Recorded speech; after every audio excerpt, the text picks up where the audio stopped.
Hello. Did that work? Hello. Hello. Did that work? Hello. Oh, Ian, I'm hearing you back. Oh, do you know what? I've got Twitch open in the background. That's why. Oh, an idiot. Right, there we go. Cool. Hello, everyone.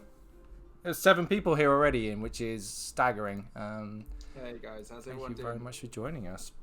Right, we're going to do a bit of crafting tonight, which is exciting. Who we got here? So, not Goldhawk is George. And Anna, yes, I did. I know, I remembered. Jeez. I hope you guys are all doing well today. That's lovely for you to join us. That's a lovely looking mug you got there, Ian. I wonder what that's in aid of. Yeah. Hello, Corva. And no, I'm joking, Anna. Corva. I don't know if we know each other. Were you here last time? Because if you were, then thank you very much for joining us again. I'm basically going to continue on with making the lamellar armour that we were working on before. I've been fairly productive, like not massively. I watched a bit of Ace of Shoop's stream because he's someone else who's doing this whole. Did you see it last night? I didn't see it live, but I watched it afterwards. Yeah, I dipped in and out. Like I had it on in the background when we were playing D&D just to have something to look at while we're doing it. And yeah, I kept dipping in and out. But he started put his armor together. It looks really good, right? Yeah, it looks really good. Yeah, really good. You said you had about 100 plates ready. I've got there, right? I've got less than 100. Let me show you what I've done. Oh my god, I was very unorganized before starting the stream today. But we were both running around like off screen Hold on. as always. It's always let like me chaotic here. get this out of the way. And then, oh my god, I'm falling into my own couch. Okay, cool. Let me move this to position 2. Oh, alright. God, it's a little bit crotchy, isn't it, Ian? A little bit crotchy. Little crotchy. Oh that's what the people. That's what the people pay for. Also, watch it. Yeah, right. We should set up a fans only page. Right. Okay. So, what have I been up to? I have been making these. Oh wow. Okay. Yeah, so that's pretty good, right? And then, so these are all. A really nice set of colours as well. You can see the different shades in there. Exactly. If I can find. God, they all look the same underneath the light when I look at them. God, yeah. So yeah, 2 different shades, a darker one and a brighter one. I quite like those together, to be honest. Yeah, when you have them in like a splay, you'll see that you get a really nice kind of movement of light on the colours. If you imagine like a row of 28 of those, actually the way it moves looks really nice. Having it the flex on stuff, right? Yeah, I totally agree. Also, it was quite comforting watching Shoop stream last night because he was saying, you've told me this as well, Ian, but that there is a fair amount of give, even if the holes are a little bit out. There's a lot of give. So I definitely balled some of these up. Like, not all of these are that good, but actually looking at them, they're not bad. Adds to it as well, though, because as you make a few errors on a few, they'll kind of look a bit rougher anyway. Yeah. Like that adds a certain character to them anyway. So let me put these away because I don't know how many I've got in there. It's over it's over 50 and less than 100, I think. So I've invested in a new crafting light because basically I found that I found it really hard to see basically the detail on stuff. My living room doesn't get a huge amount. It's got double doors, but it doesn't get a huge amount of sun, and my main light doesn't. So I basically got let's see if I can show you. Get a better angle on it. I've got a crafting light here, which is pretty cool. That's like nice to have a bit of focused light on it. Actually, I'll put you up. Yeah, why should I put you up? Position 2. Position 2. Oh my god, that's just. Oh my god. It's a professional setup here. Fuck me, honestly, Ian. It's I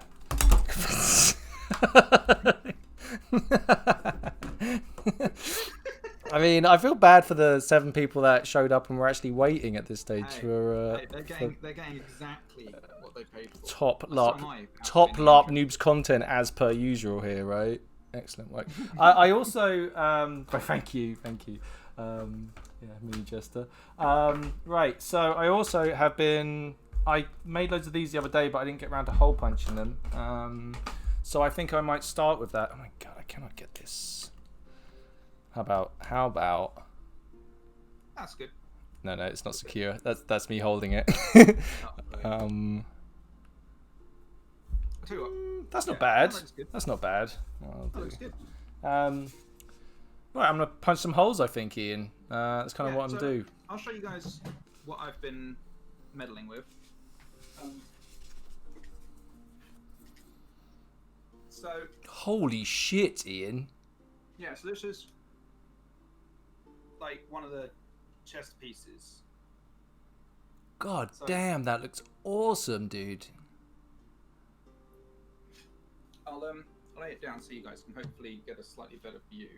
Yeah. Evening, Phil. Thanks for joining us. Also, Mini Jester, thanks for joining us. Mini Jester, that's definitely a name I recognise, and I can't remember who you are at this stage. Mini Jester, that's Sol. There's a Sol! Oh, lovely. Yeah, dude, I knew it. I'm so bad at the names. But holy crap, dude. I mean, it's fucking glorious. Yeah, I love it. It's actually come out really nicely. It's kind of, if I bring it up, I'll turn the light off just so there's not quite so much glare. But I really like the kind of the dirt and the messiness of the colours are awesome. That kind of rusty colour to it as well, with the greens and the browns. So I've also I don't know if it shows, but on a few of the plates, I've kind of done some sort of green, sort of almost like mold splodges and stuff like that on it to try and make it all look like it's been dragged from a marsh or something like that. I think weathering for certain nations is really, really good, right? It's a good idea to do. So yeah, I quite like that. I think that looks fantastic. Can't stay long, middle of exams week, but I thought I'd pop by for an early night. Well, Sol, if you're looking to fall asleep, man, then you have come to the right place, pal. Just relax your pretty little blonde head onto your pillow and let me and Ian send you off to sleep, pal. We are here for you, man. If we can do nothing else for you, that's what we're here to do. Yeah, cool. I feel like I should have my LARP. What's in that cup, Ian? You're not drinking caffeine at this time, are you? That's some tea, actually. Tea? It's a little cheeky bit of Earl Grey. Oh, Earl Grey, is it? Lovely, lovely. I'm on the terribly cheap beer, which actually, Ian, as you know, I don't really drink bad lagers, but I just don't know what came over me when I was in the shop today. It's I don't know. Fear of the inevitable economic collapse. If nothing else will turn you towards Budweiser, it's that. But yeah, cool. So I've been working on, because there's 128 plates basically that make up that front piece you saw. So it's a lot less plates. Interesting.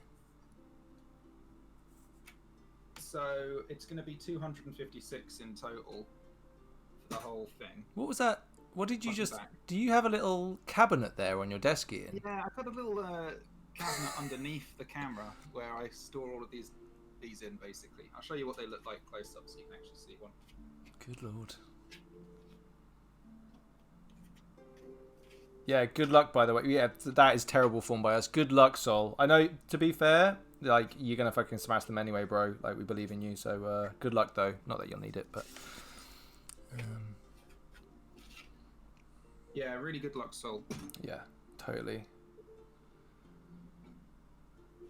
Wow, look at your setup, though. It looks, the autofocus on your camera is working really well, dude. That looks awesome. So, yeah, I hope that gives you guys an idea of how the plates actually look. I tried to mock up a rough sort of thing so you can judge it, how each one of these dots is a centimetre. But obviously, if you download the template and stuff that we uploaded last time, you better kind of do it in more detail and see where we are. That's good. Sol, good luck for Saturday, man. Yeah, good luck. Exam on a Saturday, though? Those bastards. Yeah, I agree, Anna. The level of detail is fantastic on those. And by the way, George is saying Ian's crafting station will be the envy of every LARPer. I'm pretty envious of it. I mean, it's pretty awesome, dude. Yeah, I'm tempted. I think I've got quite a nice setup. I mean, it's chaos off camera. I I've actually got quite a few. Ian, nice little creativity doesn't require neatness a lot of the time, you know. I've got quite a few nice little tools that I've picked up over time, and I think that like none of these things are needed, but I think they do sort of help a little bit. Yeah, I also like the idea that we're representing the both sides of this, right? There's you and your little cupboard and your what's the string you got on your wall that you can roll out and all that stuff, right? And this is literally my living room table right now, so yeah, which is actually full of too much lighting microphones to actually craft properly, really, but we'll deal with it. Yeah, I mean, it's important to say when I first got in my very first suit of armor, which kind of looked okay. It was basically a leather jerkin with aluminium plates on it, basically. And I just literally bought like a couple of sheets of aluminium and cut those to sort of rough rectangles, essentially, with kind of curved edges. And like the holes that were punched in them, I didn't have a drill or anything like that. So that was literally me with a pair of scissors doing like a corkscrew motion to get through the aluminium. God damn, dude. So I've definitely moved from kind of there. That's kind of my base, right? It's like super duper. So did you have any of this crafting set up before we went LARPing? No, not really. I mean, I had obviously like, you know, a few things laying around. Like I'd if you remember when we used to D&D, I made like little boxes and stuff for everybody. Yeah, you did. That's true. Yeah, interesting. And it just so happens as well when we were getting into LARPing, actually was not long before my wedding. So I was doing a few little bits and bobs for that. Like I made again some boxes for that and a few things. So I had a couple of. Did you just kind of get you seem to get the kind of bug for it, right? Because you've always been kind of creative anyway, right? But not so much with your hands, I don't think. And I think you've dabbled in it in the past. I feel like LARP's really, you know. Yeah, and I think there's a sort of immediacy to the success of it. And I think that's, I mean, I've spoken about it before on the podcast, but I think that's one of the greatest gifts that LARP has given me, definitely, is it is basically getting back into making things, producing things, and sort of going through that cycle of iteration, and sort of like you've definitely evolved. The adulation that comes with that is really valuable, right? Like there's the idea that I can do it, right? I can do things. I think you're kicking ass, dude. It's fantastic. Phil is saying you can pick up cheap leather working sets from Amazon. I did not know that. Yeah, I mean, as you probably saw on the links I gave, I tried to give places, I mean, basically all the places I got all my equipment from, and most of my stuff is off Amazon or just sort of local sort of places like Hobbycraft and other sort of thrift stores and things like that. But yeah, you can pick up really cheap stuff.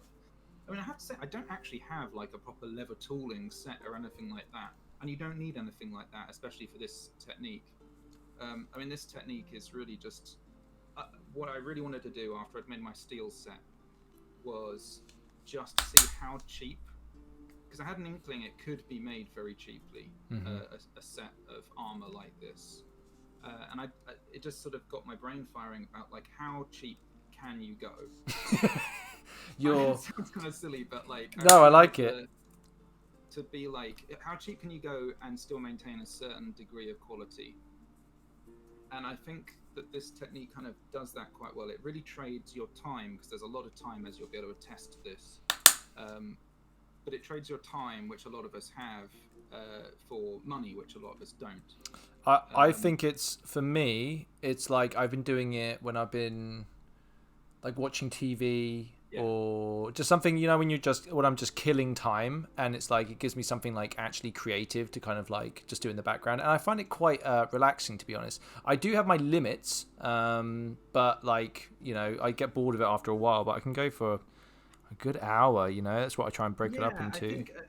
I think that's a really good point, like having a little bit of music on, having a bit of you know, just some telly on or something. Like I watch a lot of YouTube, same, or whatever, right? And it's like it breaks it up. I mean, and all the tasks I think are fairly simple. Like, you know, you I think, dude, the first hexagon. The first few, I was so... Like, once you get into a rhythm of it, it becomes a lot easier. Phil saying, bum, bum, bum, bum, bum. A good idea is a set of needles for leather and good wax thread for field repairs. And yeah, and he says, yep, my time is free, so I don't mind doing stuff. Shoop's in. Evening Shoop. Dude, your armor's looking fucking ridiculously fucking cool, dude. Really it's so cool. To see it coming along. But yeah, I definitely agree with Phil. Like, it's like you can get a lot of this stuff very cheaply, and also you don't have to buy it all at once. I mean, it's the same with LARP kit, right? LARP crafting is all aspirational as well. You pick up a tool here, pick up a tool there, and you do little bits and bobs, right? Exactly. I mean, one thing I would say is that was terrible. Look at that one. You can, you can definitely learn from other people's mistakes, right? I've bought a few things over time where it's better to buy something a little bit better. So, like for example, I'm super chuffed with my scissors. Like my fabric scissors are probably the best tool I've ever bought. Yeah, I find my fabric scissors already have they're not as sharp as they should be. Basically, I'm quite close to thinking that I might actually get a better pairing. Let me move you over here. I'll move you up here while I'm just punching holes. Basically, it's pretty boring to watch. Was actually it was an old dressmaking set. Yeah, we accidentally liberated them from someone by accident when there was getting something fitted. You can resharpen scissors, by the way. It's worth saying. I have a knife sharpening block, but it's kind of like a cheap one from a supermarket. So I think I might give that a go soon. But at this stage, I feel like the scissors are. It won't. The damage is already done. I honestly don't think you need fancy scissors for this job. You're literally cutting through extremely thin. I mean, it's about 1 mil leather and all right, Lloyd. 2 mil foam. It's like any scissors that can handle sort of a cardboard box can handle this. Yeah, hold on. Phil, my old man, is an engineer, said a job is always made easier with the right tool. Indeed, that's very, very true. Lloyd said nerds, which is Lloyd, go somewhere else, man. I mean, honestly, like, what's your problem, man? What's your problem, Lloyd? And Shoop is saying, thank you. It's definitely going there. However, I need to start actually thinking now when it comes to putting it together. And there are lots of plates. Yeah, dude. Like, I saw you last night, and I think you got one bit the wrong way round when you were threading it through, and I think that's definitely going to be something I'll bump into as well, is getting the threading right between the different plates. Is if you balls it up with the direction, you're going to have to undo a lot of it. Luckily, it's not like the damage is, you just unthread it, right? It's not like you're doing any permanent damage to the stuff you're working on. Yeah, one thing that's probably useful to point out is how you go about essentially melting the paracord. Because I think if you just kind of run your flame underneath it, what will happen is you'll essentially melt the paracord to a point where it will kind of droop and become very long and frayed. And if I show you what you essentially want to try and achieve when you're melting your paracord, it's something much more like this. That's very simple, and that's probably not one of my better ones, to be honest. It looks good, but how are you doing that? Is that where you're? Are you gently doing it? So the real trick, I have fairly well conditioned myself to be able to pinch with my fingers. So I've got asbestos fingers, but if you have not got that, I'll bring it up so you guys can see me. Cool. If you're not finding that you can do what I'm about to show you, a simple remedy for that is just get a thin bit of foam and cut yourself 2 tiny strips like this. Okay. And stick it on your pincers, right? And that'll give you a little heat block. You're just using that to buffer yourself from the heat type thing? as I say, I've done it enough where I don't need to. But if you're a bit worried about it, something like that will work quite well. Yeah. I'll show you. If you're hurt in any way, don't sue us. Basically.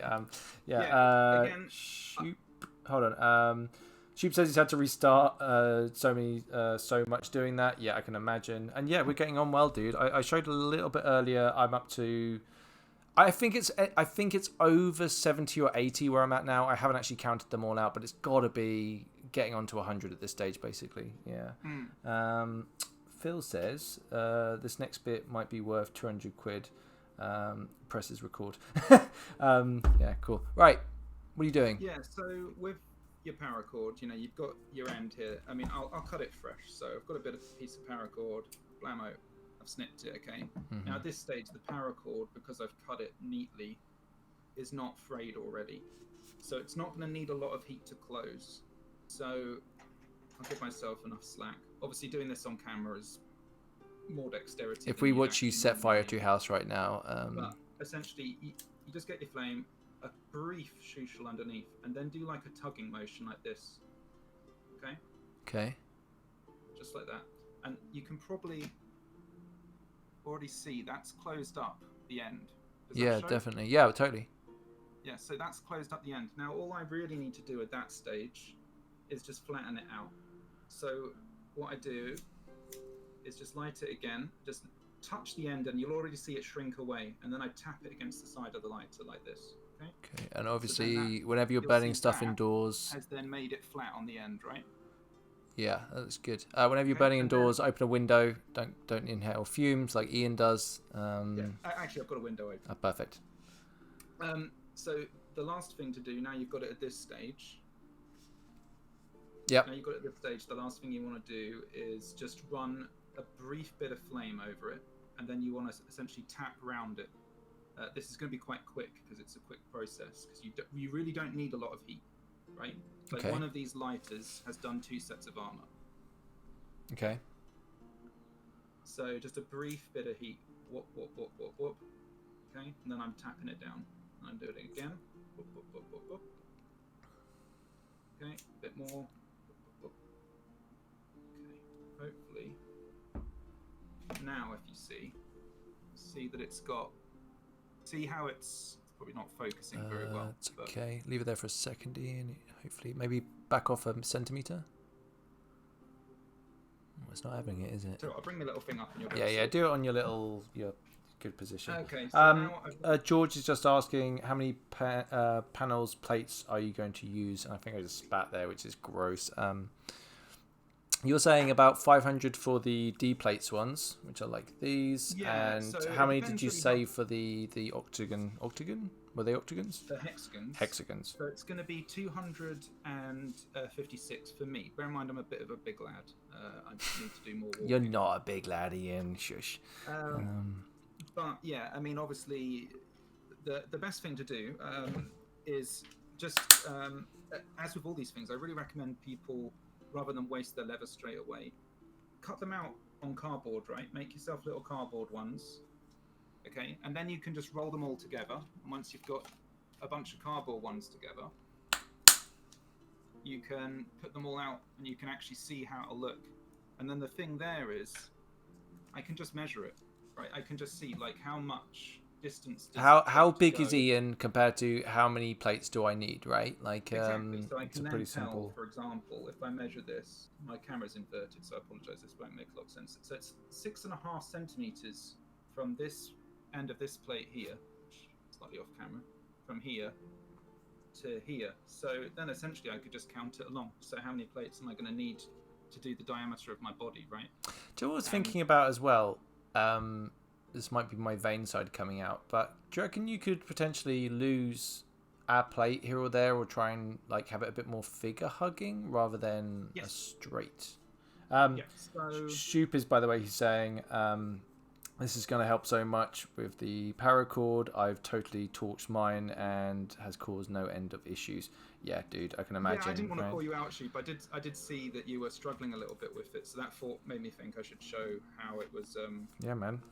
How I was doing it. Knowledge should be shared, dude. Always. Yeah. So, as I say, with that whole thing of bear in mind, as I say, I've kind of conditioned my fingers. If I understand that that's probably not going to be the case for everybody. So just get some thin foam and pop it on your fingers, and that will really help you out. By the way, I just want to ask: are audio levels fine? Are me and Ian sounding similar volumes? And also, would you prefer to see me punching out holes or looking at my face? I won't be offended if you say punching out holes. Just let me know. What are you working on there? Oh, you're doing your little stickies. So I literally would just do it like this, okay? And then I'm going to be able to pinch my paracord together super easy, okay? So again, be sensible, don't be dumb. Yeah. When you're doing stuff, you don't want to have it on fire and be touching it. That's not going to work out very well for you. Yeah. But again, I've got my piece here. Burn it, melt it, pull it up. Again, as you can see, Ian's a tad. Hold on, Ian. Let me turn you up a bit. We have the technology, Anna. We can do this. In fact, so yeah, you can. If I put that down, actually, you better see. Oh, that's what I do. It really doesn't need a lot to close up your paracord, and that's all you're trying to achieve. The next thing to do when you're doing your paracord is you only need a knot at one end, okay, at the beginning. The last knot you do, so you're going to do a row, you're going to do a run. I'll bring it back up. Okay, Anna, that should be a bit louder, but let me know what you think, basically. So you're going to do, essentially, what you want to achieve is doing a knot at one end and having your other end She'll turn you up a bit without, more. yeah? And the reason for that is because you're going to be threading, and obviously you don't know at that stage how it's all going to sit on your body. Okay. Okay. You want to get to the, like, I mean, obviously I've done enough where I kind of have a good idea of how it fits on me, but you don't want to be like, oh, okay, I'm a 24 plate guy, right? And you work out you're a 26, because then you're going to have to undo that and end up chucking away a bunch of paracord, especially if you finalize your knots, which I don't actually do, but that much now. I did on my steel set. When you're completely happy and you're confident that what you've done is great, then you can take a flame and run it over your knot and just squeeze it. And all of those bits of plastic will stick. And then you'll already see this knot now. Just with that tiny bit of heat. You'll see it's dark. Yeah. And what that's done is it's melted the knot together. So now it will be very difficult for me to pull this knot apart. You don't need to do this. Okay? Like, the friction of the knot alone, my paracord is meant for military stuff. Nice one. So you don't need to do that. Ian, could you turn your music in your room just a touch down, like a teeny bit? Thank you. Yeah. How's that? Yeah, perfect. I think that's pretty good. Yeah, cool. That's a good tip though. So basically, what you're doing is you're just sealing those plastic ends and making sure that they're not going to be out. You're not going to suddenly undress yourself in the middle of battle, basically, which I think would be the absolute nightmare of a kit like this, right? Yeah. Exactly, totally like that. I just have to bring my own volume settings down a little bit. Yeah. Am I booming in? That is genius. Don't do that, George. Ian's head will barely be able to fit out the room if you start that up. Okay, do you know what I mean? Like he's a very clever boy, but let's not use the G word now. Okay. No, I mean most of this is just like you make mistakes, right? Like there's a lot of mistakes behind everything I've done. Well, especially when you're trying something new, right? Like and even doing something in like potentially like I don't know if anyone's done something like this before, so you're kind of trailblazing, right? Like you're leading the charge.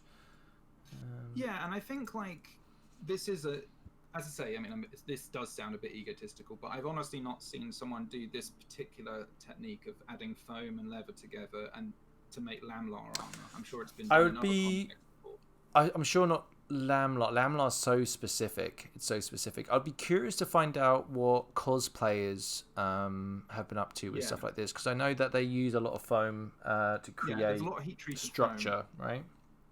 But I think like the good thing with heat-treated foam, of course, is you can texture it in all kinds of different ways. But for LARP armor, it maybe won't stand up to the rigors of, say, combat as well. Yeah. You know, it's made for an aesthetic look more than, say, a more rugged appeal, which is obviously what this has. This has a fairly rugged quality to it, and it doesn't go anywhere, and it's abrasive, right? It's fairly strong. We're going to that whole kit versus costume thing, right? Like you want to be able to, your armor wants to be able to take a bit of a twatting, right? You're gonna treat it rough. You're gonna be using it in pretty athletic situations, right? You're gonna want it to be fairly robust. Sheep says he's gonna give it a go over the weekend, which is awesome, bro. And then George is like hot glue, and Anna's like lots and lots of it. George says, if you can fake a look in cosplay, then do it. Sacrifice practicality for the look. That's interesting. Yeah, we don't. I mean, neither me or Ian have messed around with cosplay at all. Like we've been to a few Comic Cons and we think it looks cool. That's like the end of my knowledge when it comes to cosplay. Fact, that helmet I showed you last time. I'll bring it out again. Yeah, hold on. I'll read some comments while we're doing it. That's the biggest change I've found coming from cosplay. Clothing and armor has to be practical. Yeah, totally. Substance over style. Yeah, very much so. Corva, wondering how you're going to join the chest and back and your shoulder sections. That's a fucking great question, by the way. That's a really fucking... Do your helmet thing, but Corva definitely will come back and answer that question because I want to know that stuff. So, and also, Lloyd's firing in again, man. Lloyd's firing in again. Oh, nice brass snaz on the helmet now. Yeah, Lloyd, he's got so fancy. And that's his monstering helmet too. Yeah, I mean, so I'm actually going to dirty this up. I won't want to do the same kind of green tarnished effect on this. But this is actually a pattern by Evil Ted that you can download for free, which basically makes Evil Ted is a great name. That's fucking cool. Who is Evil Ted then? Is he a crafter? Is he? If you look him up, you'll find him. But he's basically a cosplay costume maker essentially, and you can buy patterns to make various things. But he has a free pattern which is to make this helmet. Obviously, I've added things like this. Piece here, all the brass embellishments and so on. And I've altered the shape of this slightly, but essentially, if you look at this, I mean, it's kind of got a bit bent because I've left it laying on its side. But if you look at it, it's essentially Magneto's helmet, right? Ian's still quiet. Hold on. What am I doing here? Can I just? Yeah, sorry, guys. No, Ian, it's on me, dude. Let me turn you up. Okay, speak now, Ian. So hopefully, this will look like Magneto's helmet, essentially. Hopefully this sounds okay, guys. But yeah, Ian, it's my end. You don't need to speak louder.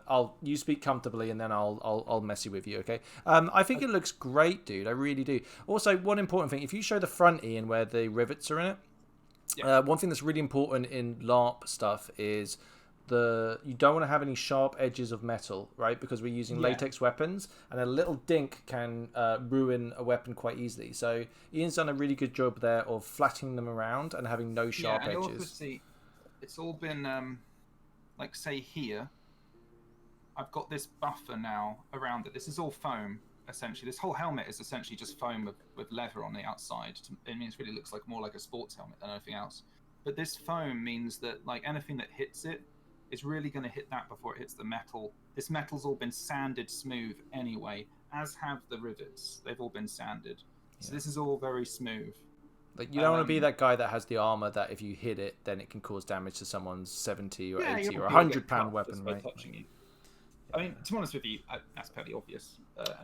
Lloyd, is that a bit better, by the way? Thanks for letting us know, dude. And Shoop says he loves the helmet, so cool. Yeah, I totally agree. It's fucking awesome. I definitely would like to. Helmet was this is essentially a cosplaying helmet. Okay, the original pattern is for cosplaying. It's actually all meant to be made out of heated foam. Okay. Okay. But what I did was I then thought, well, I'll take the self-adhesive foam, cut it using the templates that you get. I'll show you what the templates look like, actually. Yeah. If Ian's still quiet, please let me know. That's how it comes to you. Huh. Okay. Oh, it's all very straightforward then. So you're basically cutting out flat shapes and then sticking them together, basically. You print it all together and you get your pieces like this. And this all gets attached together. And you'll see what he's done very intelligently is make these little divots. I don't know if that will show. No, yeah, definitely I can see them. So that helps you really index how you fold it together. Yeah, because you know that this piece is supposed to match up with this piece, right? And it lets you close it together, and that lets you make that shape. So all I essentially did was I turned what was a heat foam design, and I thought I'll just invert it using the foam with the edge. It's not been heat treated at all, and then just have the leather pushed onto it, and then I've just sewn it together, just with my crappy sewing, and I really am crap at sewing. But essentially, it's a monstering helmet, so it's supposed to look crap anyway. Ian, I think it looks fantastic. I think the design you have there, maybe not the design, but the technique would work definitely for some nations. Phil says, I think for monstering you can have a little bit more creative with the armor rules. I totally agree, Phil. I don't know, this isn't, obviously we're not we're not PD, but I would think so, right? Like you can get a little bit wacky. Also, like I like the idea of like a red hand or something, you know, like the Urukai had or whatever. Was that their symbol, the red hand? White hand, yeah, the white hand, or doing something similar would be interesting for a helmet, you know, like that. So whilst I can't have foam armor for your character armor, you think you can really got a great idea for monstering? Yeah, totally. I totally agree. In fact, I'm kind of curious about what they... There's a lot of interest... Okay. Oh, there's one thing I wanted to talk about. The Kai has released his Imperial War College podcast thing. I did a link to it on our Facebook page. It's really informative, basically. But he goes through everything to do with combat in that. Like, it's a really detailed breakdown of stuff. And he talks a lot about like the breakdown of different materials for armor. And it's quite interesting how there's like a lot more polyplate now. And I would say, like, is that... I don't know, like, I think foam would work better than polyplate. Am I going to say that? Well, it's more rigid, right? I mean, I've not ever worn any, so I can't speak to it. But, I mean, it's a long-standing sort of material that's existed, is this kind of polyplate stuff. That's the stuff that we wear to go monstering, right? Is that the same stuff I'm thinking of? Yeah, essentially, yeah. Right? And it's plastic, right? Yeah. I think it's good because of, as always, budget, right? Like, if you're gonna, let me put it this way, for monstering as well, if you have to armor up 1,000 people to go and put them on the field, then polyplate is a really good idea. Although I'd say that if you look at some polyplate stuff, it's super fancy, and obviously the things you can achieve, like for example that stuff that Callum bought when we were at is that all? That's all polyplate. Wow. Okay. Any negative I have towards it has been quickly diminished by that, because that stuff looked amazing. Yeah, like basically you can make all of these different shapes and stuff using it, so it's a very effective medium actually. Yeah. Just go back. Anna, yes, she likes the idea of using it like wall paint or something like that, but scared of ruining it. I'm actually thinking about doing, because I have mage armor, I'm thinking about putting runes on my armor, and that is, I'm going to have to cross that bridge when I go to it. Maybe with paint, which is pretty scary. So, yeah. Again, one thing I would say is this technique really lends itself, because you're dealing with individual plates. You can do things on a plate-by-plate basis. Yeah. And if you fuck it up, you throw the plate away. In fact, I'm thinking about doing 2 sets of armor now. I know this is jumping the gun a bit, but I like the idea of doing 2 plates. To do that now. Hold on. Yeah, good for mage armor. Warmick Army. I don't know them. Warmick Army? I don't know that company. Put a link in if they're cool, man. Kovic. Trying to do that now, Dave. Oh, you are? Oh, that's fucking cool, dude. Like, dude, like, if you let me know how it goes, basically. Fire us a few pictures on Facebook on a LARP Noobs page or whatever. Would love to see them. Love to see them. Anything you've got crafting, just send them to us, because we'd love to see it. Speaking of Corva, let's answer his question, right? Which was, I'm wondering how it's going to be to join the chest and back and shoulder sections. Do you want to move on to that? So, or do you want to finish your point? What were you just talking about? No, I can show you how that works. Okay. I actually don't... The only finished set example I have of this is my steel set. which is a bit of a monster to bring out and hold in my hand. So you'll have to forgive me, but I'll give it a go, Ian. Give it a go. Give the people what they want, man. I think this is a slippery slope with armor. Not even halfway through it, I'm already stoked about the start of the next one. Yes, dude, 100%. Right? God, look, you're so pretty, Ian. Okay. So this is my steel set. Okay, and there are quite a few little errors on here, but essentially how it's joined, you'll notice everything has a trim around it. Okay, all of this is actually belt blanks. All of these different components that you can see. And what are belt blanks? Yeah, so they come to you like this. They're literally for if you want to make belts, and they come like this. Just a reel of. Oh, literally blank belts. They're just blank rolls belts. of leather, basically. Yeah. Now you Nice don't have one, to Phil, do thank this. you. This is just one method. So these are 40mm belt blanks that I have here, and that's what I used on this. Just I trimmed the whole thing. Okay, in this, cut to different shapes, and then holes punched, and then those bits are threaded together. So as you can see, I'm a bit dyslexic. So you have to deal with me pointing at the wrong bit. But yeah, as you can see, you point at. Don't look at the camera, Ian. You just point at the stuff, Ian. Oh, I think your camera's gone. Okay, I will Turn the offy. Turn the offy. Honey. Yeah, thanks for that link, Phil. Can you turn your camera on and off again, Ian? Yeah, that's the button. Oh, it's just me now. Good.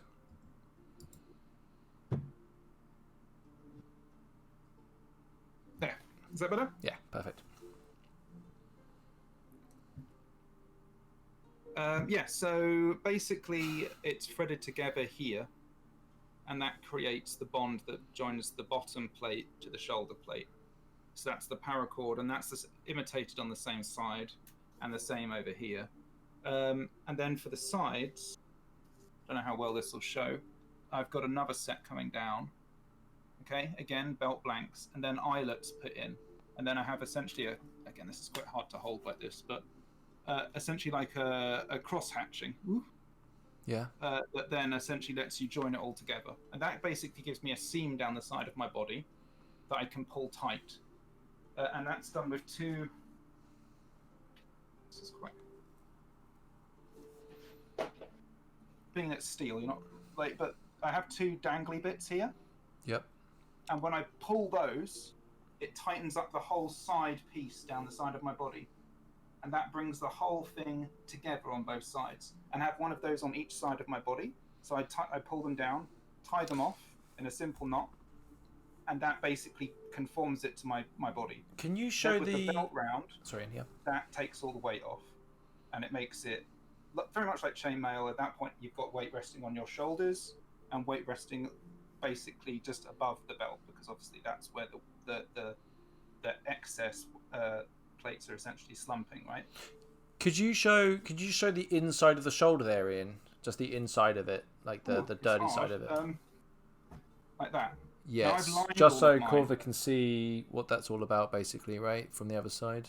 That's good shit. Nice one, buddy. Thank you. With my armor, I've lined the inside in faux leather. Sorry, it's quite heavy to hold like that. Right, let me quickly. So with my armor, I've lined the inside, which you don't need to do.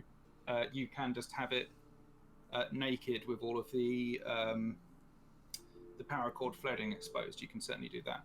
Yeah, cool. And which is actually how I would suggest you do it, 'cause it's much easier to pick apart and fix. Right, so George is saying, definitely want to bark armor, but I'm scared that it will confuse for me an air of Taruniel. No clue how to say that, spell that last word. Weirdly, I just read it, and I'm a dyslexic idiot, so I'm going to go with that's exactly how it's spelled, George. You take power in that. Cambrian Battle. Alright, Kai. We're just singing your praises a minute ago. Yeah, and it's like touchy subject about the heirs of Taruniel. Yeah, very much so. Boo the heirs. Oh, there's a lot of back and forth back here. I'll try and skip through some of that. Murder monkeys, no doubt. Skirmish. I mean, yeah, I love this sort of chat. Armor looks sensational. Looks amazing. Here we go. Ian, do you wear a gambeson underneath? No. So for those who don't know, a gambeson is essentially like a padded jacket that you'd wear underneath. A very common historical uh, piece of armor, essentially, Yeah. and very effective. But no, I don't. The lamellar is literally just worn over the top of my clothes. I've bear in mind the beauty of being able to make your own lamellar is you can really tailor it to your own comfort. And with that steel set, I've really taken the time to do that. And that means removing a plate here, adding a plate there, and you can kind of get the weight distribution correct. So it sits very nicely on my shoulders. As I say, with a belt, that really takes a lot of the weight off. And I do recommend a good hero belt or something like that. And there's a reason why, when you're wearing chainmail, for example, you want to put a good tight belt around your waist and let some of the excess chain actually kind of hang on the belt. And that takes the weight off you. I think it's also like when we're talking about going to battle, right? Fatigue is a very real thing. Anything that's going to offset your getting too tired too soon is going to keep you alive better, right? So stretching the weight out and like giving yourself a bit of a break when you need it. People are being very. I like this. I just want to read one line, which is from Anna. She's like, "Dude, even the inside looks amazing." It's just like, yeah, you. It's true. It's ridiculous. Everyone's super kind, but no, it's just time. Like a lot of it is just like none of the steps in making that are really complicated, and none of the steps in making what I'm making now, like this isn't really tough to make. It might look intimidatingly tough to make, but if you really break it down, this actually is not that tough to make, right? It's a piece of foam stuck to a piece of leather that then has some dots drawn in it. Those dots are punched out. That makes you something like this. Okay? Then I just get a washer. I dirty it up. And then I rivet it together like that. And I just do that 256 times. And when you break it down like that, it really is easy. It's very time consuming. Shoop is like, I've got a full set of steel chain. I can't recommend what a hero belt enough. And feels like I wear plate. It's a pain in the ass. Dude, those hex plates. Yeah, he likes that shit. I've got 100 pouches, and hero belt doesn't help. I like that. Yeah. I can imagine that. Yeah. God, I've lost my point. What the hell was I just about to say? I got distracted. Anyway, Ian, sorry, keep going. No. Yeah, I mean, one of the main challenges I have is the logistics of my armor, and that's something that I've learned over time. And I think this is a logical process. So I play a physic and I play an archer. Okay, I'm sorry, I just swore at the camera there. But fine, Ian, get crazy. Throw up gang signs if you want. It's all good. So. But one of the things there is I had to think about how I can perform both those jobs effectively and not just be a complete disaster of pouches and things all over the place.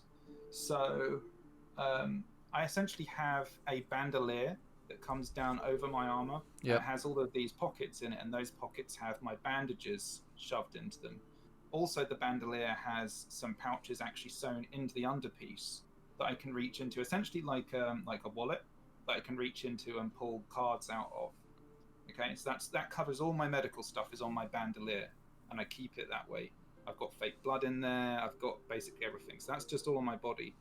On my back, I have for when I go to a major battle, I have my back quiver, and I've also got on my hip quiver,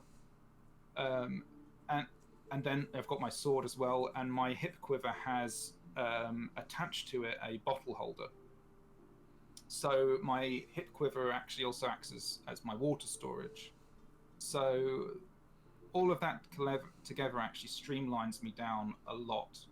You get everything where you need it. It's handy, and it's also carrying a lot of it in the right places, right? Like you're not off a kilter, right? Yeah, so I have Sorry, a question from Kai. Do the weapons checkers class your armor as light or medium, assuming the leather is less than 3 mm and the rest of your thickness comes from foam? We haven't actually asked PD that, right? Like that isn't something that we've talked to them about. No. Honestly, I would be curious to find out. Do you know what? I don't want to speculate because I don't know. I don't want to speculate, but I think the thing is, visually, it will look like medium armor. Now, is someone going to interrogate the construction methods of my armor? That's up to them. I think that would be where I'm coming at it from as well, right? If it appears to be something, right, and it acts like something, is it not that thing, right? Like, this is a very interesting point, and I think it's like something that I'd love to maybe. I would love to maybe talk to some of the PD staff about it. That might be worth something, firing off a message to them at some point, and maybe finding out what they think of that. I mean, the reality is, I may fess up to the fact that this is leather stuck onto foam, but there are the other 20 people who do this, you know, and I think it'd be very tough for people to really discern it. Like, it's also like. Why are the rules the way they are, right? Like, that'll be another point, right? Like, okay, I get that there has to be rules on armor and how it appears and how it acts and the thickness and all that stuff, right? I get that. But the question is, why are you enforcing a rule and what effect do you have of that, right? Like I would love to buy 3 mil thick leather and make a giant suit of armor off it, but I don't have 500 quid. Right? Like, it's so... Like, I am speculating now, but I think the aspirational side of things would definitely feature into this. But again, I'd be very curious to talk to PD about it and see what they actually think about it. Even they might have to think about it and have a discussion about it, to be honest. Yeah, I mean, and I think that's completely fair. It's their game. But the way I sit on it is, it lets me aesthetically achieve something and a look that I'm happy with, right? Like, doing this... right, with 3 mil thick veg tan leather, right, and wrapping my whole body in it, that's an expensive proposition. Also crafting this stuff as well, right? You're going to have some ullage, right? You're not going to be able to do all of this immediately and do it perfectly. So, yeah, I think all this stuff is really interesting. Right, we've got some interesting stuff happening on chat here. Shoop actually did email PD to clarify in general what would stand if I wanted to use leather and foam for a main character. Shoot, what did they say? That would be really curious to find out. I also, he strongly suspects it would be classed as light. I agree. Aluminium looks, which is an excellent point. I would say the difference possibly is weight on that between aluminium and chain. But again, even the difference. Aluminium is medium. That is part of the rules. Is it? Yeah, aluminium medium. Interesting. Okay. But compared to steel, though, which is heavy, right? Yeah, and they can check that with a magnet, right? They just touch you. Yeah, but I'd be curious about like what the reasoning behind aluminium and steel would be, right? That's because it's physically heavy. I think. I think so too. Right? That would be my feeling on it. Is a guy dressed in full steel chain would be significantly heavier and weighed down and therefore has a disadvantage, therefore he has heavier armor, or she. Also, whatever. Generally speaking, aluminium has a certain aesthetic to it that steel doesn't have, unless you weather your aluminium in certain ways, which is not what most people do. Having said that, I've definitely shot people wearing aluminium chain who have acted like they have steel chain. And yeah. Like, and I think, but let me put it this way, like, PD is Empire is not something that's always set in stone. Rules change and things are different. And I think this is an interesting discussion, right? And let me put it this way, it is a discussion. This isn't like, Phil saying he agrees it probably would be light in high garb. Emu has foam stuff. Yes, Kai, you did talk about in your podcast the War College. God, I've forgotten. I've gone blank. How embarrassing! I listened to it today. I posted it on the thing. It's very, very good and it does go into a lot of this stuff. And Shoop says he's still waiting for a reply. The weight is an important point with the rules design regarding armor. I'm not talking about the hits. Let me at 'em. Yeah, I think this is like. I think the ethos behind the rules is what's important here, right? Like, are you like, why is that rule in place, and what's its purpose, right? Like, what is the monstering armor that we use? Is that medium? That's medium. Yeah. See, that's again incredibly light. So they came up with the decision that that poly stuff is all medium. Yeah, and I find that an interesting choice, right? Because it's so light. I forget I'm wearing it, right? I think the thing there is it looks like steel, right? They've made it. Shoots just off, by the way. Thank you very much for joining us as always, Shoot man. Much love, dude. Like, thanks for stopping by as always. Really appreciate it, bud. You have a good evening. To dance out of the question, because it's one that ultimately doesn't have an answer right here. The process is not we're obviously we're speculating, right? As the chat is being very kind of us, but we're definitely speculating at this stage. Who knows? Yeah, the point really is not to have made something to circumvent the rules in any way or anything like that. The point is simply I wanted to make some armor that had an aesthetic appearance and that I was happy with and was cheap, because any form, basically, if you want cheap heavy armor, the best you can probably get is chainmail, right? Steel chain. Which is fine. It's just I don't really want to run around like I don't know. I'm not like chain is just quite generic for me personally. It's also very, very heavy, and in the middle of the summer, I just don't really want to mess around like that. Like, I especially seeing that I'm a runner, I do a lot of I'm all over the place on a battlefield, and I quite like that, and I don't really want to suffer from heat stroke. I think like basically, I mean, the rules are whatever the rules are, and not a ref. Everyone will abide by the rules. So, but as for what I'm trying to achieve, it's an aesthetic look, and it's something that's cheap and affordable. I think the danger is that if someone were to describe it and say leather stuck on foam, gives a lot worse impression than the actual the look of it. Yeah, and the feel of it and how it behaves, So I think that's very interesting. Look, to be honest with you, if you didn't know, what would you say this was? You know what I mean? You'd say that's leather with metal attached to it. Yeah. And that's just honestly how it is. Yeah. Again, who's to say? It's PD's decision. I think for us, made of, I'll be completely honest about it, and that's how it is. Yeah, absolutely. At the end of the day, we are not cheaters. We would much prefer to play the game that PD are making, and I think that's something that we should respect. Even whoever you are as a player, respect the game, right? Yeah, I mean, ultimately, also, it's just a really good, fun project, and I think it's cheap and something that I can it's an idea that I've come up with. Yeah, it's an idea that I've come up with that I think a lot of people can explore cheaply and learn a lot of skills off, and all of these skills are transferable. There's no reason you can't make this hexagon here out of 3mm leather. It's exactly the same, or steel, or whatever it is that you want to make it out of. The principle of lamellar is the same.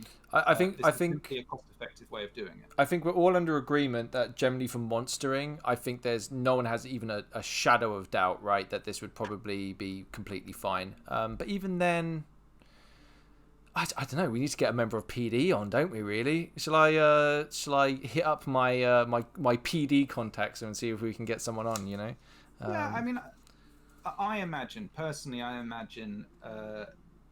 if it's found that the armor you're wearing is foam with leather on it, people will say it's light. Yeah, that's my impression, and I think that's probably how it'll be. I would be curious about. I personally agree with it is irrelevant. Very true, Ian. Well put. I think it all comes down to, and bear in mind, like, PD isn't, like, through my experiences with PD.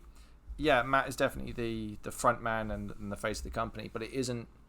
It's a many-headed beast, right? Like, and I know that people in PD disagree with each other on certain aspects of the game, but that's why I think it also is so good, right? Because it is many different fit people come together and make Empire so good. So there may be disagreements. Like, you could talk to one person from PD and they'll say, yes, I agree with this, and then another person might disagree with that, but they have to come to a consensus to make the game good for everyone. It's also important to say that a lot of people come into LARP from a lot of different hobbies, and one of those hobbies is reenactment. and actual HEMA and things like this. And people in those spheres probably expect that steel should be necessarily different to aluminium.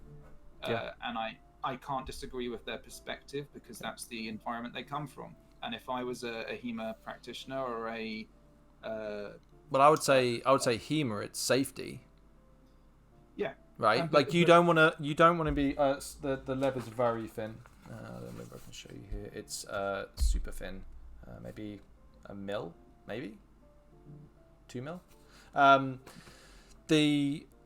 mean, if you're gonna bash each other with very, very blunt swords, but they're still steel, then you're gonna want to have a thick piece of leather, a gambeson, and you're gonna want to wear a chain and potentially other stuff on top of that, right? Like you're not messing about when it comes to safety. However, we are LARPers, so I'm not sure that's entirely the same equation. Yeah, I think the reason is simply the physical weight of it and the endurance, which for me would be a game aspect, right? Like, so the steel weighs more, and therefore you're at a disadvantage. That would be my thing on that. So I don't know. I would be curious that way, because obviously, if aluminium, for example, was equal to steel, which in some systems it is, by the way.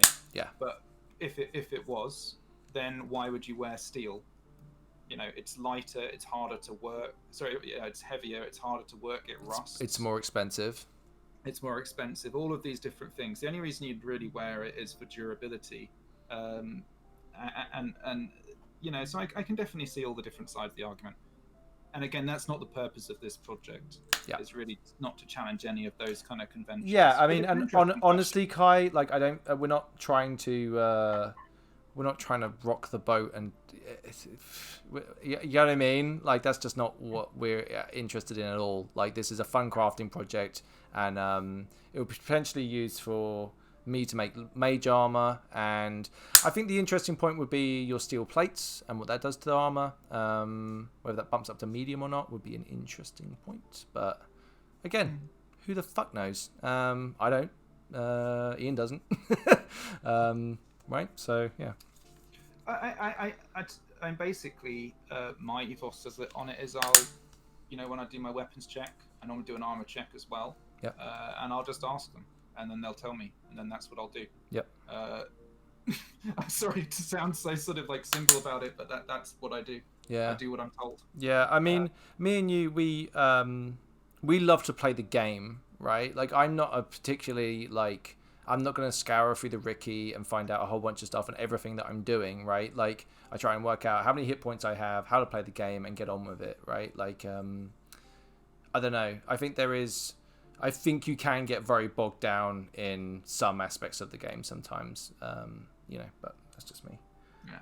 And yeah, Kai, I agree with you. I mean, it's definitely an interesting question just from approaching it as a theory as well. Yeah. Like, I mean, again, again, it sounds big-headed, but I've not seen this done before. I think it presents a new challenge to LARP potentially. Yeah. I think also a lot of the stuff that Sorry. No, I was all talking over you, Ian. You go ahead. Yeah.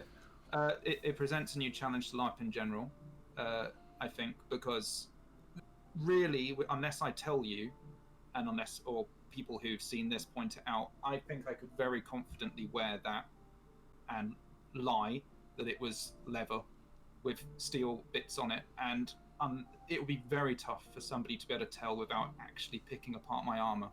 Yeah. And but I think that's interesting because PD really don't play that game, right? Like, they'll check your gear and everything like this, but there's an awful lot of I went for a walk with a friend today, and I was talking to them about the armor and fighting and stuff. And they were very curious about like it, the how many hit points you have, and I basically said like, well, no one's counting for you. It's a lot of it is an honor based system, right? Yeah. Like and there are like the very few people that attend Empire that don't give a monkeys and just don't play by the rules. they're out there, right? Like, but you, for me personally, when I'm on the middle of the battlefield and clearly someone's taking a bit of the mickey, I'll probably just go fight somewhere else, or just try and ignore it and just enjoy the actual everyone else enjoying the game, right? I think you're always going to have bad agents in any large crowd, to be completely honest, right? Yeah, I mean, I'm pretty sure everyone here who's been in a battle situation will have come across some fairly blatant cheating before, and maybe has had situations where they themselves weren't sure of a situation, have either maybe not been aware of themselves getting hit, or have assumed that, I got hit, I don't know how many hits I have, so I'm just going down. I've done that before. Yeah. Like, I've if I'm ever not sure, I just go down. I see a lot of people back away when they receive a call in a crowd, and I appreciate going down on your back in the middle of a ruckus is pretty scary and potentially dangerous. So so like for me, I always think it's basically safety first, always. Right, like whatever rules happening, whatever's going on, if you're not safe to do whatever it is, then or you don't feel comfortable in that, then that's fine, right? I think deliberately cheating to try and get yourself out of danger's way is not cool, right? Like that's also a thing. But I will try every single time I take to the field to stick to the rules as PD lay them down, because I want everyone to do that, right? I want the game to be played on an equal playing field, and I also don't want to be like I want to earn it, right? Like if I'm doing something on a battlefield and I do something heroic, but I should have gone down on 6 hits, but I counted 7 instead. Like I'm taking the game away from myself at that stage, right? Like I'm not being I'm not being fair to myself by cheating at the game. Oh, I think we've just Yeah. Oh, we're back? Good. Yeah, sorry. It frozen us because I was mid-rant, Ian. Even Discord was like, would you cut that out, Dave? But yeah, hold on. So there's loads of chat in the... loads of chat here. Yeah, 1 millimeter. I think that's about it. Sorry, Ian, you speak. I'm just going to go through chat. Yeah, I might not read all of these out, guys, but I am reading them, so please bear with me. I'll try and summarize some of this stuff. I think basically, as you say, you have to be honest to yourself. You want to cheat yourself out of a game, and it's certainly an interesting topic, and I do agree it's an interesting question to pose. I'm not that worried about it, as I say. It's just not a part of the game that I'm that personally interested in when it comes to this particular project. My character has a steel set of lamellar anyway, so I will be wearing heavy armor. Yeah, I just want to respond to something that George said here. He said, what's the point in breaking the rules and cheating? There's no risk, and that's the whole point of fun taking away from the battle. And Anna agrees. I agree, right? George, buddy. Like, yeah, I'm totally with you on this, right? Like me and Ian, and I'm sure pretty much everyone else in the chat, right? We all feel the same way, right? Lots of people out there, Empire can become something very meaningful to them, and their characters become extremely close to their personalities, right? So some people might have played their characters too long. Well, it doesn't matter. The time doesn't matter. The emotional connection. So do I approve of cheating? No, right? Do I understand it sometimes? Yeah, unfortunately I do, right? Like I get how, like when I got cleaved in the leg and my character died, do you know what I wanted to do? Like, I didn't want to die, right? No one knew. I could have just stood up right there and then and said I'd taken a potion and I'd fix my leg and I could run back to the lines, right?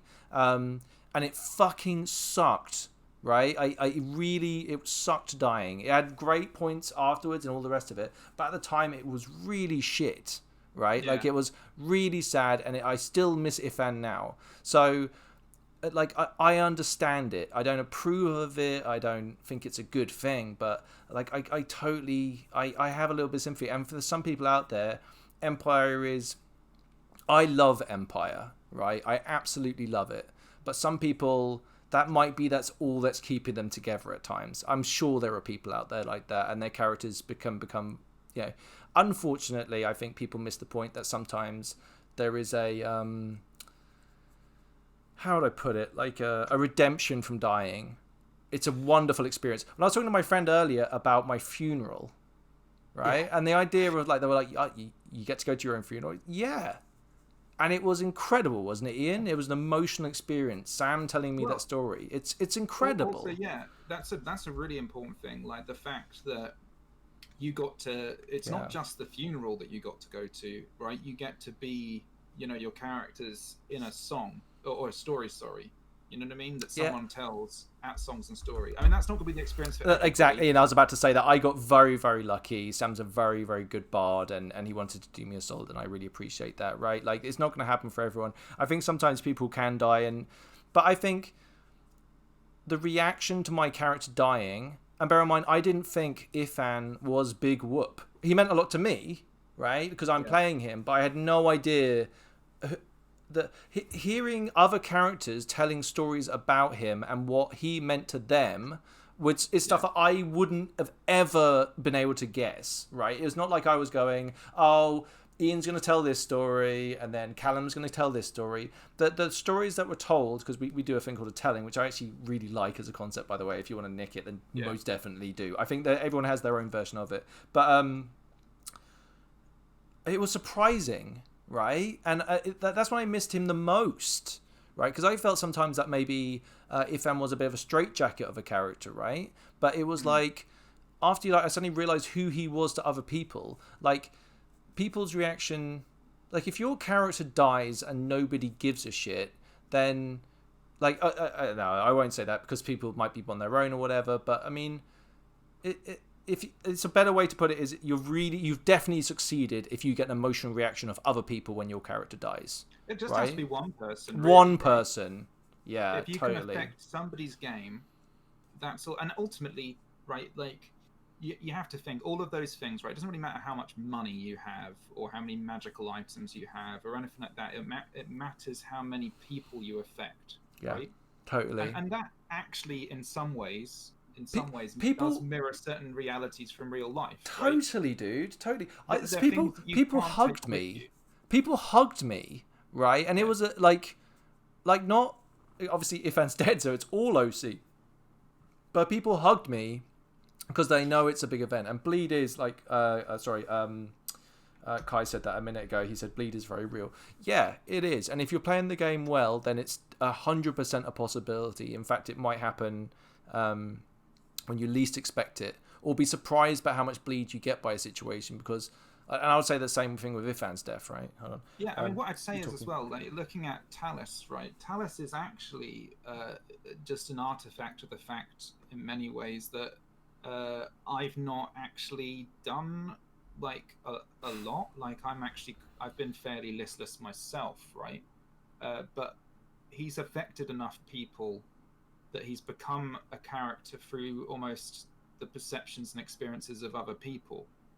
So the game kind of has transitioned Talus from essentially what is sometimes a fairly awkward kind of, I feel a bit shy sort of experience of RP into something that has sort of transitioned to, like, he's a character that means things to other people, but it makes it mean stuff to me. But bleed, right? Like, let's say you did die and you went to your own funeral, right? Like, there's the lives that I've affected throughout my life. Like, I might not even realize when we all have those dark moments and you all look at yourselves in a very negative light with your internal voice, right? Like, you don't have to listen to that internal voice, because there are other people out there that might think the world of you, that you said one thing to them 2 years ago and it changed a lot of stuff that they're doing, right? Like, and this is why all of this hits a nerve with people, right? It's an interesting, sometimes scary, but I think that's kind of why we like LARP, right? That there is this kind of aspect to it. You go there for the Lord of the Rings and Game of Thrones and all that stuff, but you stay for the feels, right? Like, it's you know, if you're like, some of the emotional moments where I've been incredibly sad at LARP, I wouldn't exchange them for anything now. They've made me as a OC. You know what I mean? It changes definitions of myself. You know, there's so many experiences we've had, you know, and I think actually, as within life, some of the most formative experiences are actually those moments when you fail or you don't succeed or the bad things happen and the growth that you can have from those things. I mean, I think one of the really interesting things with your own personal journey through Dave is like you're a very confident, charismatic person in our sphere, but you know what I mean. Like you are generally as you know you're the more extroverted one. Yeah. And Okay. yet, when we had those situations where you're pushing for military positions, you got nervous, right? And that made you sort of, put you in a situation you weren't normally used to being in, right? Well, And that, I think it was more like just usually my confidence comes from a place where like I'm scared, but I throw myself off the cliff edge. What was weird was the inability to throw myself off the cliff edge and even open my, which is that's odd for me. Usually I can appear to be a lot more confident than I'm feeling inside, right? Whereas yeah, LARP was a weird thing where I tried to like yeah. come on, what where come on. I think that was a really interesting experience for you, right? Because then you went away and you thought about it, and then especially with your new character, I think you can definitely see how that has made you grow, right? The fact that Gellert throws himself into the political game, and also now you're doing those things that as Ifan, as a first, a new entrant into LARP and Empire, you maybe would not have had the confidence to do. Yeah, very much true. I don't know whether that's me getting used to the game, but I definitely think there's personal development in all of this, right? There's some really good stuff happening in chat right now. I am reading all of it, by the way, and if I'm not reading it, it's not because I don't want to read it or I don't value what you're saying. Like, I just want to read it. Like, Phil just says, drive your character like you sold it. Sold it. Is that stole it? Yeah, I totally agree, right? Like, I don't want to be... Like, there are aspects to my life I live the way I do, but I don't want to go to a fantasy game and be a lesser version of myself, or unless I want to explore that side of it. But like, I want to do that. And Kai says here, the less justifiable but equally understandable reason for cheating on the battlefield is player motivation. Many players come from video game backgrounds, which is largely power fantasies, and many of those want the same thing at Empire. Me and Ian both come from computer game backgrounds. Right, like I think the background isn't necessarily important. In fact, I find, like we were talking about earlier, there's guys that go to HEMA and do very, very heavy contact sports. I don't want to fight those guys. They come out there, they don't pull their blows, they aim for my head constantly. Sometimes, yeah. Right, you know what I mean? So I think there are bad agents in any group, right? Unfortunately, that's the way it is. But I desperately try, and I'm not saying I'm completely not guilty for having an emotional reaction to a player not playing by the rules. I have done that, but I desperately try and give people the benefit of the doubt. And if I'm not enjoying the game I'm playing with them, I'll go somewhere else.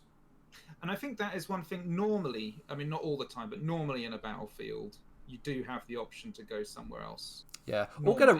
or get a ref, right? Like the referees. Also, I've seen loads of people that don't take an arrow hit or didn't see an arrow hit, and the refs will be like, boom, come over to them, oi, Sonny Jim, down you go. So I have a lot of faith in the reffing team at Empire, actually. Sometimes, obviously, you can get isolated, but usually there's a ref all over the place, right?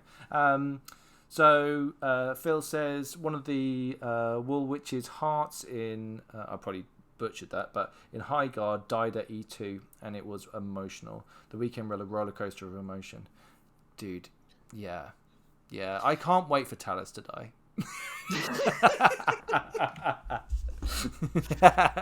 You know what? I think this is actually an interesting thing. One of the reasons I care a lot less is that I do have a second character. Interesting. Dude, so... I will hold you to that. You will care. Oh no! By care, what I mean is, I think one of the reasons I'm not tempted to cheat, for example, or put all my eggs into that one character is because I'm aware that there is the potential of another exciting character. Mm-hmm. You know what I mean? Yeah. And I think that does help. Like, it depends how excited you are. Character concept. I haven't got a second character at the moment. Even in this long dark period, right? I haven't created one. I haven't thought about it. In fact, I probably should do that. I just have a really basic outline, same to most things, right? I just want to do someone who's very much the antithesis to Talus, Yeah. basically. Yeah. Like a drunk kind of coward. I mean, Talus is a bit of a coward anyway, I suppose. I mean, your words, the hero. your words, your words, not mine, Ian. Your words, not mine. Anna says, that's so true. Most video games, you're the hero, the savior of the world, where everyone looks to you. I feel like that dynamic is so different at Empire. Yeah, you're definitely a citizen at Empire, right? Like, my one story is part of 2,000 other people's stories, right? Like, but that doesn't but that also doesn't devalidate. Like talking to Matt and stuff when they were talking about how like heroes die and all that sort of stuff like that, right? If you have to earn being heroic at Empire, right? Like maybe this is what we're talking about with the rules aspect to it, which is a shame, right? But like I felt like Ifan really had heroic moments. He was always the first one in the line. He was always the last one out. He saved countless people's lives during his short, brief time. And if you roll the dice long enough, being a hero, you will get dead. Do you know what I mean? Like I just got unlucky, but I had been rolling the dice a lot. You know what I mean? Yeah. So, I mean, the other thing is, I mean, obviously, necessarily because we're making armor, we're concentrating on battles here, but cheating probably takes part in all different aspects of the game. Yeah, money. Yeah, contacts, items, game, adding in their cards and things like that. Dude, game OC, IC, like that's got to be a thing, right? Like voting for your mates who you've known for years and years and years that you've never met their character before. That definitely happens, right? Like there's all sorts of this stuff happening, right? But would I want to have a game where I don't know, like the enforcement of all of this might take away. Like I feel very free when I'm at Empire, right? The like honor system, yeah, and the fact that so many people do stick to the honor system, that it works, right? Yeah. The fact that we have a functioning game, right? It's not just cheaters everywhere, yeah, right? It's like cheating is actually very rare.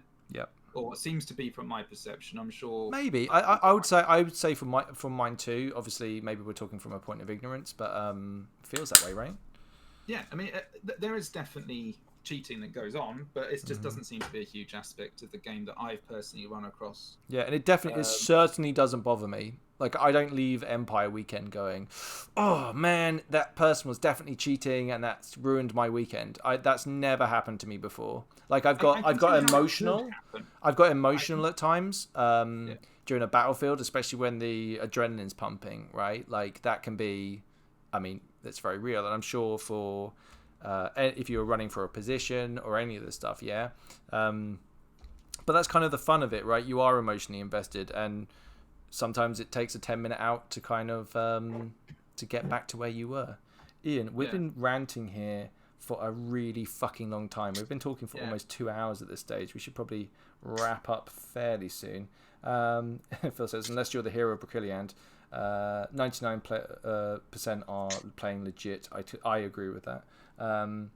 I think there is enough in the game levers to bridge, threaten, promise, favors. You can all do, I see. Yeah, I agree. Empire attracts all sorts of people, right? Like there are... And that's the beauty of it. Yeah. Right? And one of the great joys of it is that and it's growing all the time, especially now. Like the popularity of it's growing. Like we're playing the game, right? And I think it's not that I'm the most experienced player or Ian either, but it's I think there's a part of it that's up to us, right, as players of the game, to try and keep that mentality going and help guide other players, to let them know that playing by the rules and sacrifice is 100% part of the game and makes the game better for everyone else, but also for you. Like importantly for you. Losing a character is pretty good. Losing an election's also pretty good. There's lots of stuff that I've lost at the game that I think is really worthwhile and has taught me a lot about myself, OC. right? Like my reaction to certain things. It's pretty educational, right? Anyway, Ian, face cam up, man. We should say goodbye because it's getting late. Basically, it's almost 10 I haven't really o'clock. done very much crafting. Dude, I've only created how many have I done here? 7, and that was just hole punching. Like we haven't done any crafting. We haven't done anything. This is the worst craft stream ever, right? Like the total. The title is that we craft badly, right? That's true. Yeah, that's very true. But yeah, guys, thanks so much for joining us again. I really enjoy these, right? Like they're good so far. I'd like to do them again if people would be interested. Please let us know because it's. I mean, just let us if you want to see more of this. Like we obviously we're not professionals or anything, so it's nice to get a little bit of feedback. If you enjoy it. The fact you're all still here, a lot of you are still here, is like fucking cool, right? Like, so that definitely tells us no, but you know, it's fun, you know, it's I'm rambling at the stage, aren't I? What are you saying, Ian? Say something quick before it shut me up. No, I mean it's I think one of the great things about doing this is just that we can kind of talk about the armor and stuff, and then we can just transition on to other topics. And actually, I suppose this is quite true of how we normally do the podcast in a way. It's a different experience. I think, dude, we started off crafting and then we definitely went podcast there for a long time talking about rules and stuff, right? I think Kai kicked us off with the that's basically it, really. We that was definitely a live version of the podcast right after a while where we're just talking our feelings and attitudes towards the game, which is, I suppose, what we should do, really. That's kind of like, I've enjoyed this, and if people get something out of it, then great, right? Bear in mind, like me and Ian, we're friends anyway, so I think we would quite like the idea of just crafting together anyway, and having you guys along makes the whole experience way better, right? Well, like we really enjoy it having people here to come along with us, and also it's put cool your to get input. Feedback on things. Yeah. No, it's we can thank Kai for that conversation because I think it was really good. I learnt a lot, and it was good to hear other people's opinions on it. Right? Exactly. Yeah, I think like I mean, we're happy to talk about anything really, and just. Well, we'll try to, right? I think the problem is that we can sometimes get into the danger of sounding like we know what the fuck we're talking about when we really don't, right? That's our biggest... It's always in the title, guys. Yeah, that's our biggest danger, is that we end up... No, Kai, it was awesome, dude. I think we're in very much danger of talking about stuff that we may... And we'll always try and caveat that stuff, and please forgive us if we are overstepping our bounds. But, you know, we're quite happy to kind of talk about stuff and give our opinions on stuff, even if it is an uneducated one. So yeah, cool. Ian, it's been really fun hanging out with you, dude. As always, dude, buddy. Always, man. Have the best time.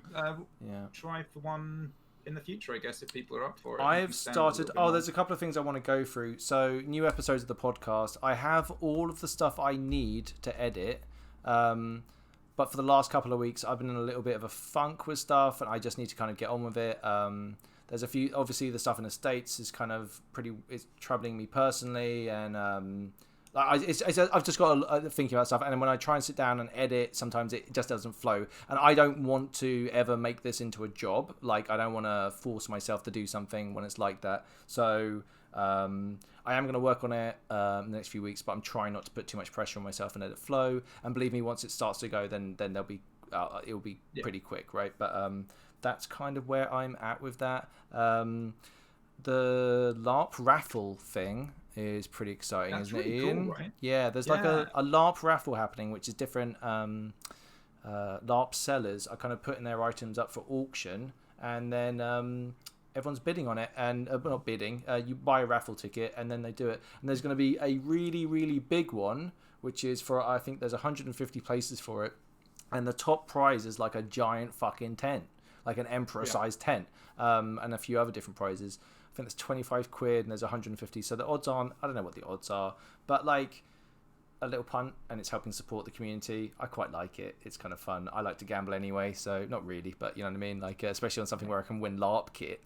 That's awesome. When you think about it, right? Like, you know, a 1 in 550, so 1 in 150 chance of winning an awesome tent is actually not bad, right? No. And I quite like the idea of anyway supporting these guys and getting them some work Yeah, and stuff. totally do. And also, like, let me put it this way: I buy like one lottery ticket a week, fully knowing that I won't win, but it's a little bit of hope, right? It's £2.50 of hope that you're buying there, you know. So that's kind of where I like it. Covert, do we have a does anyone have a link in the chat for the Phil? Could you link it? Would that be okay, bud? Before we go, yeah, thank you, Phil. Phil's going to link it for you there, Covert. It's a cool little thing. Have a look. Don't obviously go gambling if you're not into that sort of thing or anything. Like, we're not trying to Don't spend encourage what you that. can't afford. Absolutely, Ian. Do not spend what you can't afford, and don't do it if that money's you're going to miss it in your pocket. Basically, for me, I'm definitely using money that I'm just not spending because I'm stuck in the house a lot. Basically, let's wait for Phil to get back. But yeah. We need to we should end the stream so we can actually get some crafting done, Ian. Really. Yeah, I mean, I guess, I mean, you'll be kind of approaching getting 100 plates or more, and I guess, which is not bad, right? Because you started last week. Yeah, I've had like I've been busy because I've been back to work as well, so it's kind of like been a lot on this week. And I actually found it quite therapeutic when I get back and I'm like pretty exhausted, but it's something I can just do to kind of take away some time, right? Yeah, absolutely. Yeah, so I mean, you're a bit of a slimmer lad than me, so it's probably not going to be 500 plates for you. So if you think of it in those terms, I was thinking about how I've got some design things that I wanted to run through with you, but I'm going to make a bunch of plates first, and also our plan of potentially making another set between our offcuts is also a good thing. Okay, just search LARP raffles in Facebook there, Corva, and you should be able to find it. Corva, if you have any difficulties, man, fire a message on us on our Facebook group, the LARP Noobs Facebook group, and we'll try and get you a link, basically. So don't struggle away, man. Right, thank you so much for joining us as always. It's just been really fun, right? So, Ian, do you want to kick us off? Yeah. The only other thing I suppose is, should we share the link to the downloadable documents again? Yes. I'll paste that into chat. Hang on. Okay. So if you need to download any of the stuff, it should all be there. Nice work, Ian. Good stuff. Thanks again, Anna, George, Corva, Phil, Kai, and anyone else that's just like lurking around in chat. You're all extremely welcome. Oh, I've lost Ian. Where did he go? There he is. Oh, I literally just crashed out, Dave. Yeah, it's all right, buddy. We'll get your camera back so you can say goodbye, Ian, and then we'll get out of here. All right. Without further ado, then, thanks again, and we'll see you all again soon. And yeah, anyway, strength to the Empire. Strength in the bar. Love you all. Love you guys.